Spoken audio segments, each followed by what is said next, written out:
ఏంటి కృష్ణకుమార్ రాజు గారు మీరేమో మాట్లాడాలనా?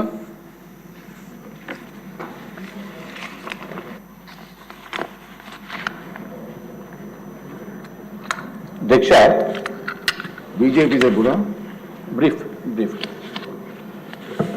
అధ్యక్ష, గౌరవ ముఖ్యమంత్రి గారు అట్లాగే డిప్యూటీ సీఎం గారు మన రాష్ట్రాన్ని ఏ విధంగా 150 రోజులు 160 రోజుల్లో ఎంత ప్రగతి పదంగా తీసుకుని వెళ్ళింది సవివరంగా వివరించారు అధ్యక్ష. నిజంగా కూడా ఆంధ్ర రాష్ట్ర ప్రజలు ఏనాడో చేసుకున్న పుణ్యఫలంగా మనకి ఆంధ్ర రాష్ట్రానికి ముఖ్యమంత్రి గారు అట్లాగే చంద్రబాబు నాయుడు గారు, పవన్ కళ్యాణ్ గారు, భారతీయ జనతా పార్టీ నాయకులు సపోర్ట్ తోటి ఈ విధమైన అభివృద్ధి పదంలోకి వెళ్ళటానికి కారణమైంది అధ్యక్ష. తప్పనిసరిగా ఏదైతే పవన్ కళ్యాణ్ గారు చెప్పారో మనకి ఈ పదవీ కాలంలోనే అంటే ఈ టర్మ్లోనే ఎట్టి పరిస్థితుల్లోని $1 ట్రిలియన్ ఎకానమీగా మనకి ఆంధ్ర రాష్ట్రము ప్రగతి పదంలోకి వెళ్తుందని చెప్పడానికి ఏమాత్రం సందేహం లేదు.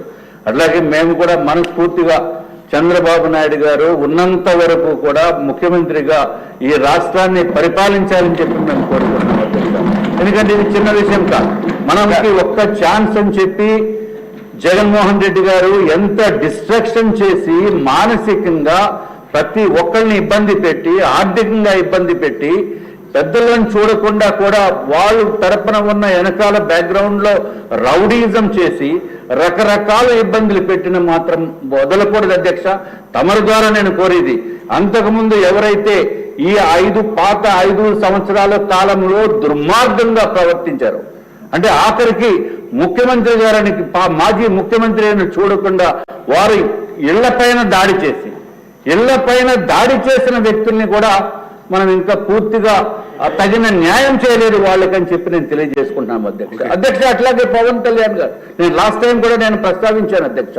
విశాఖపట్నం వచ్చినప్పుడు ఎంత ఇబ్బంది పెట్టారో, అట్లాగే చంద్రబాబు నాయుడు గారిని కూడా ఎంత ఇబ్బంది పెట్టారు విశాఖపట్నం ఎయిర్పోర్ట్లో.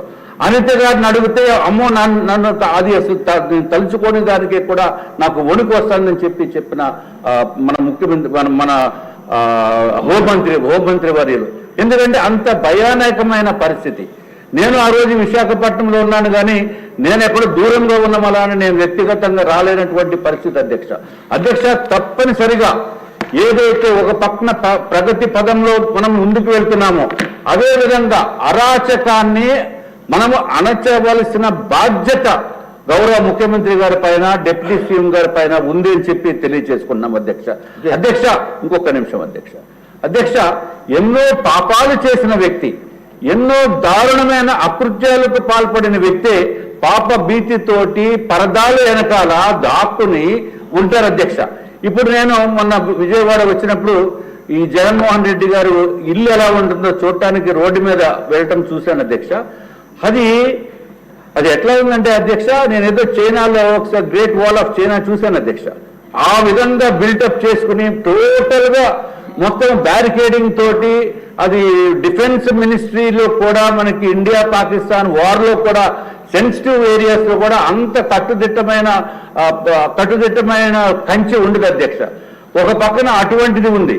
రెండో పక్కన అధ్యక్ష, మన ముఖ్యమంత్రి గారు చంద్రబాబు నాయుడు గారు ముఖ్యమంత్రి అయినప్పటికీ కూడా ఆ వారి ఇంటి దగ్గరికి వెళ్తే 2 పుల్లలు ఉంటాయి అధ్యక్ష. కేవలం 2 ఐరన్ బార్స్, అది సెక్యూరిటీ. అంటే భయం లేకుండా నిజాయితీతోటి ప్రజల గురించి పనిచేసే వాళ్ళు ఏ విధంగా ఉంటారో, అన్యాయంగా దుర్మార్గాన్ని ప్రోత్సహించే వాళ్ళు ఏ విధంగా ఉంటారో అనేది మనం చూశారు అధ్యక్ష. ప్రజలందరూ కూడా దయచేసి గమనించి మీరు కూడా రాష్ట్ర ప్రజలు తప్పనిసరిగా మన ఆర్థిక వ్యవస్థని పెంపొందించడానికి, అరాచాన్ని అరికట్టడానికి దయచేసి ఈ వైఎస్ఆర్సీపీ అనే పార్టీని సర్వంగా కూడా మనం ఎప్పుడు కూడా ఈ ఆంధ్ర రాష్ట్రంలో మళ్ళీ ఒక్కసారి కూడా మొలకెత్తకుండా చూడవలసిన బాధ్యత ఆంధ్ర రాష్ట్ర ప్రజలపై ఉందని చెప్పి తెలియజేసుకుంటూ నాకు ఈ అవకాశాన్ని ఇచ్చిన ముఖ్యమంత్రి గారికి మీకు ధన్యవాదములు అధ్యక్ష.